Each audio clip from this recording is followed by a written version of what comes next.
Hello everyone, स्वागत है आप सभी का अपेक्स फिजिक्स क्लास में। आज हम वैध आवेश के मूलभूत गुण तथा कूलाम के नियम के बारे में पढ़ेंगे। तो आइए चलते हैं। वैद्युत आवेश के गुण, इलेक्ट्रिक चार्ज की क्या क्या प्रॉपर्टी होती हैं। पहली नंबर 1, आकर्षण तथा प्रतिकर्षण।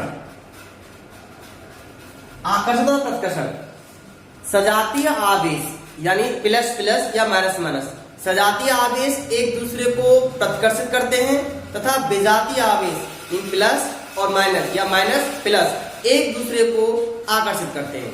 अर्थात प्लस प्लस या माइनस माइनस इनमें प्रतिकर्षण होता है, प्रतिकर्षण एक दूसरे को ये रिपल करते हैं, तथा प्लस माइनस या माइनस प्लस इनमें होता है आकर्षण।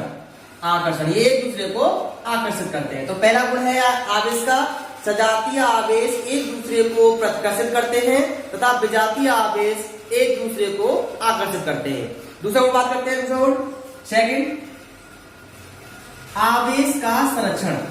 आवेश का संरक्षण, आवेश का संरक्षण।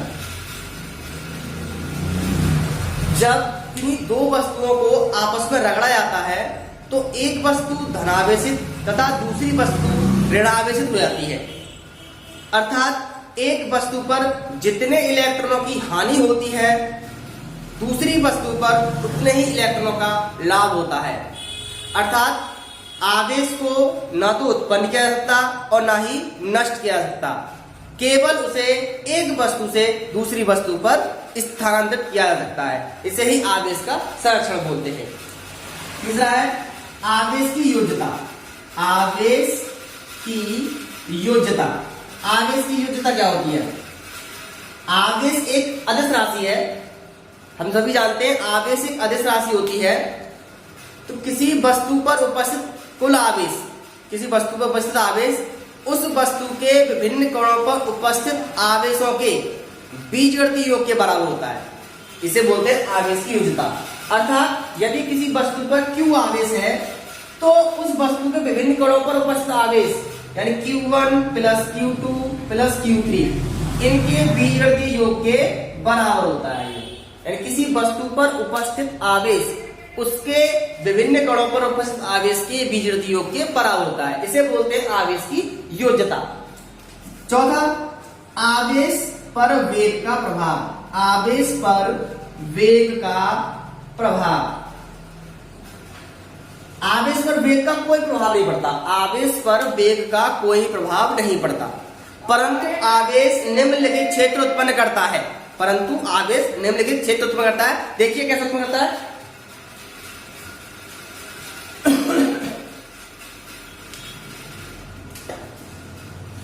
पहला, स्थिर आवेश। स्थिर आवेश ये केवल वैद्युत क्षेत्र उत्पन्न करता है, वैद्युत क्षेत्र उत्पन्न करता है। स्थिर आवेश केवल वैद्युत क्षेत्र उत्पन्न करता है। नंबर 2, गतिमान आवेश। गतिमान आवेश वैद्युत क्षेत्र तथा चुंबकीय क्षेत्र दोनों उत्पन्न करता है। वैद्युत क्षेत्र तथा चुंबकीय क्षेत्र। और यदि आवेश गतिमान है लेकिन एक समान त्वरण से, त्वरित आवेश, त्वरित आवेश, त्वरित आवेश, त्वरित आवेश आपका वैद्युत क्षेत्र चुंबकीय क्षेत्र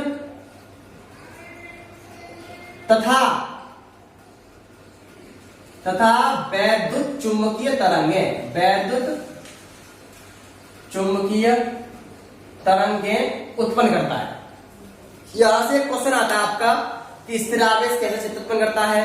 वैद्युत क्षेत्र उत्पन्न करता है। गतिमान आवेश का क्षेत्र उत्पन्न करता है। गतिमान आवेश वैद्युत क्षेत्र तथा चुंबकीय क्षेत्र दोनों उत्पन्न करता है। और त्वरित आवेश त्वरित आवेश वैद्युत क्षेत्र, चुंबकीय क्षेत्र तथा वैद्युत चुंबकीय तरंगें उत्पन्न करता है। इसका 5वां गुण है आवेश का क्वांटीकरण। आवेश का क्वांटीकरण यानी मूल आवेश। मूल आवेश ये क्या होता है? आवेश का क्वांटीकरण किसी वस्तु पर उपस्थित आवेश की कुल मात्रा Q आवेश की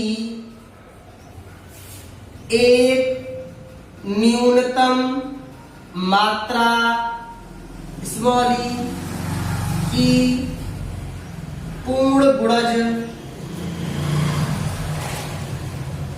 होती है। इस न्यूनतम आवेश को ही मूल आवेश कहते हैं तथा आवेश के इस गुण को आवेश का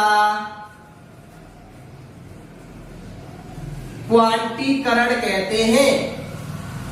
क्वांटीकरण कहते हैं। अतः किसी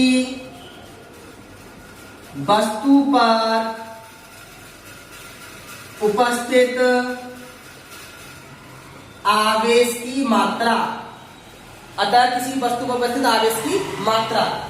Q बराबर प्लस माइनस एन ई। ये आपका फॉर्मूला है, इस पर बहुत सारे सवाल आते हैं न्यूमेरिकल्स। Q बराबर एन ई, जहां n बराबर 1, 2, 3 और E बराबर 1.6 गुणा 10 की पावर माइनस के 19 कूलम इलेक्ट्रॉन पर आवेश। एक इलेक्ट्रॉन कितना आवेश हुआ है। एग्जाम्पल लेते हैं इस पर Q बराबर एन ई पर।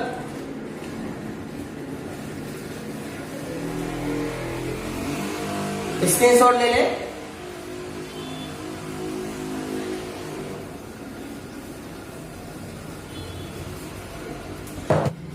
आइए Q बराबर एन ई पर कुछ न्यूमेरिकल्स ले लेते हैं। पहला न्यूमेरिकल है, यदि किसी वस्तु से स्थानांतरित इलेक्ट्रॉन की संख्या 50 है तो उस पर उपस्थित आवेश की गणना कीजिए। देखिए सॉल्यूशन क्वेश्चन नंबर 1 दिया है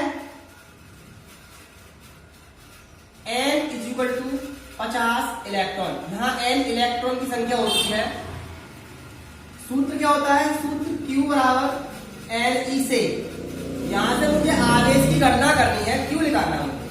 तो Q बराबर हो जाएगा n की वैल्यू 50 और E का जो मान होता है, अभी मैंने लिखा था पहले 1.6 गुणा 10 की पावर माइनस के 19 कूलम। तो वहां 1.6 गुणा 10 की पावर माइनस के 19 लगा देंगे coulomb. Q is equal to, अब मल्टीप्लाई करेंगे, 0 से 1 पॉइंट हट जाएगा, इस 0 से 1 पॉइंट हट जाएगा, ये या 60 बचेगा, 16 बचेगा, 16 बचे 80 होते हैं, तो 80 गुणा 10 की पावर माइनस के 19 कूलम, या पॉइंट आगे लेके आएंगे तो Q बराबर हो जाएगा मेरा 8.0 गुणा 10 की पावर माइनस के 18 कूलम। ये मेरा आंसर है। दूसरा क्वेश्चन है, किसी वस्तु पर प्लस 3.2 माइक्रोकूलम आवेश है, वस्तु से कितने इलेक्ट्रॉन निकाले गए हैं? वस्तु से कितने इलेक्ट्रॉन निकाले गए हैं दिया है। क्वेश्चन नंबर 2 सॉल्यूशन दिया है Q is equal two plus 3.2 microcoulomb. Q is equal two plus 3.2 10 power minus 6 coulomb. Micron का मतलब होता है 10 की पावर माइनस 6। अब सूत्र Q बराबर एन ई से, यहां से n इक्वल टू आएगा Q अपॉन E। Q की वैल्यू मेरे पास 3.2 गुणा 10 की पावर माइनस 6 और E की वैल्यू 1.6 गुणा 10 की पावर माइनस के 19। 1.6 से 3.2 2 बार कट जाएगा, तो ये 2 आएगा और 19 माइनस का ऊपर जाएगा प्लस का हो जाएगा, तो यू पर प्लस का होकर के प्लस के 19 हो जाएगा और सेपरेट होगा तो 10 की पावर माइनस के 13 है। ये n बराबर इतने इलेक्ट्रॉन आ गया, ये इसका आंसर आ गया। तीसरा क्वेश्चन है, एक कूलम आवेश में कितने इलेक्ट्रॉन होते हैं, इसे सॉल्व करते हैं। स्क्रीनशॉट ले लीजिएगा सवाल होगा। एक कूलम आवेश में कितने इलेक्ट्रॉन होते हैं, दिया है Q इज इक्वल टू एक कूलम, सूत्र Q बराबर NE से, N बराबर Q अपॉन E। मुझसे यहां से N पूछा कितने इलेक्ट्रॉन, N पूछा मुझसे, N बराबर Q अपॉन E। Q का मान मुझे 1 दे रखा है, E का मान मेरे पास 1.61 10 की पावर माइनस के 19 होता है। इसका पॉइंट आगे 0 डाल लीजिएगा ऊपर तो 10 हो जाएगा, 19 ऊपर जाकर प्लस का हो जाएगा 10 की पावर 19 और नीचे बचेगा 16। 16 का इसमें 10 में भाग लगा देंगे या एक काम करते हैं, 0 यहाँ से 0 बढ़ा लेते हैं, 100 अपॉन 16 गुणा 10 की पावर 18 18। अब आसानी से हम भाग लगा सकते हैं 16 का 100 में, 16 के 96, 4 बचा 40 हो गया, 16 दूनी 32, 8 बचा 80 हो गया, 16 बच 80 गुणा 10 की पावर 18 इलेक्ट्रॉन। ये इसका पहले वाले का आंसर हो गया आपका। एक कूलम आवेश में कितने इलेक्ट्रॉन होते हैं, 6.25 इंटू 10 की पावर 18 इलेक्ट्रॉन। एक कूलम आवेश में 6.25 इंटू 10 की पावर 18 इलेक्ट्रॉन होते हैं। नेक्स्ट टॉपिक हमारा कूलम का नियम। कूलम का नियम 1785 में कूलम हम वैज्ञानिक ने दिया था। क्या नियम होता है देख लीजिएगा। इस नियम के अनुसार किन्हीं दो स्थिर बिंदु आवेशों के मध्य लगने वाला वैद्युत बल उन आवेशों की मात्राओं के गुणनफल के समानुपाती तथा उनके बीच की दूरी के वर्ग के व्युत्क्रमानुपाती होता है। यानी कोई दो वैद्युत आवेश हैं, एक वैद्युत आवेश है आपके पास Q1 और एक है आपके पास Q2। ये बिंदु आवेश है और एक दूसरे से r दूरी पर रखे हुए हैं। माना दो स्थिर बिंदु आवेश Q1 और Q2 एक दूसरे से निर्वात में r दूरी पर रखे हैं, तब F प्रोपोर्शनल टू होगा Q1 Q2। जो इनके बीच में जो वैद्युत बल लग रहा है Q1 और Q2 आवेशों के बीच जो वैद्युत बल लग रहा है वो उनकी मात्राओं के गुणनफल के समानुपाती होता है। F proportional to Q1 Q2, F proportional to 1/r² तथा इनके बीच की दूरी के वर्ग के व्युत्क्रमानुपाती होता है। दोनों नियमों का संयोग करने पर F proportional to Q1 Q2/r² आएगा।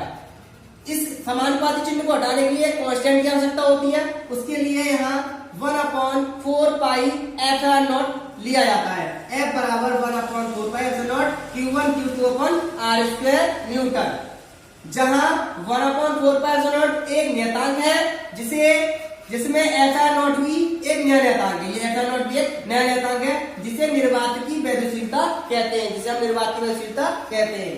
अब 1/4πε0 की जो वैल्यू होती है वो होती है 9 इंटू 10 की पावर 9, 9 गुणा 10 की पावर 9 न्यूटन मीटर स्क्वायर प्रति कूलम स्क्वायर। ये होती है 1/4πε0 की वैल्यू। अब इस वैल्यू को पुट कर देंगे तब F बराबर 9 गुणा 10 की पावर 9 Q1 Q2/r² न्यूटन आ जाता है। यदि आवेशों के मध्य कोई परावैद्युत माध्यम है तब, यानी इन दोनों आवेशों के बीच में कोई परावैद्युत माध्यम यानी कागज, मोम, लकड़ी का बुरादा, तेल इत्यादि रखा हुआ है, तब F बराबर हो जाएगा आपका 1/4πε।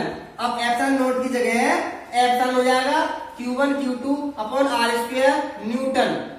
ये इतना हो जाएगा, जहां ε एक नया नियतांक है जिसे परावैद्युत माध्यम की वैद्युशीलता कहते हैं। ε0 को बोलते हैं निर्वात की वैद्युशीलता, ε को बोलते हैं परावैद्युत माध्यम की वैद्युशीलता। ε बराबर होता है K ε0 या ε0 K, जहां K एक विमाहीन नियतांक है जिसे परावैद्युत माध्यम का परावैद्युतांक कहते हैं।